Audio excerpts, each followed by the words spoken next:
unto thy fathers, as it is this day. So we could say that Job, I believe, had a good working understanding that, yes, that his children came from the Lord, and that what he had, his possessions, that they also came from the Lord, that he could take really no credit to say that this is what I have earned myself, because later, Lord willing, when we get over into where Job experienced some of his calamity, he will make a statement as to where the things that he received actually came from. Okay, so going back to Job chapter 1 and verse number 3. So we see that Job was a blessed man. Now, within this culture, once again, a righteous man who was a blessed man based on his family life. His righteousness was imputed to him because he was saved by grace through faith. He was blessed as a man to have a family. He had 10 children with his wife, the two of them. And now we have looked at his substance. Now you would think, because Job, in verse number 3, the last portion of it says, so that this man was the greatest of all men of the East.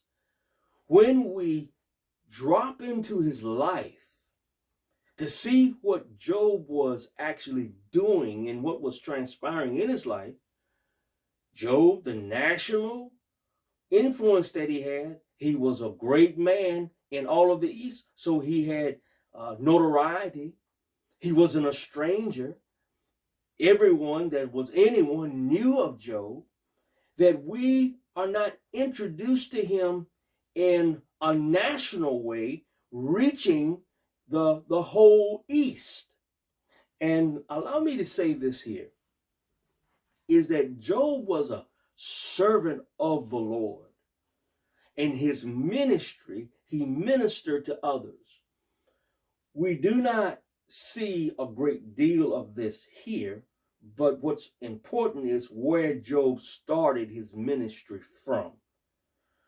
But as we get into when his friends show up, and they make it known that Job was a counselor to those who needed counsel, to those who were uncomfortable because of something that had happened in their lives, he brought comfort.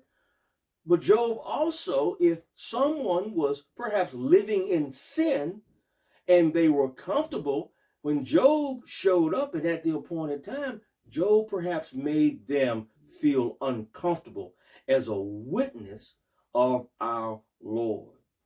But this is what I want to set before you. In Job's case, knowing that he had this kind of influence and he had this kind of reach because of what God had done in his life, we're not introduced to this national leader, this great man in the East. We are introduced to him in the setting of his family first. The point that I want to make here is this, is that ministry to others as we serve the Lord requires sacrifice. But in the midst of the sacrifice, we should not lose our families. Many leaders, and we can go back into the Holy Scriptures and see leaders who actually lost their families serving the Lord without properly prioritizing what the Lord would have them to do. And in this case, we land right into the story of Job with him ministering to his family. Let's pick it up here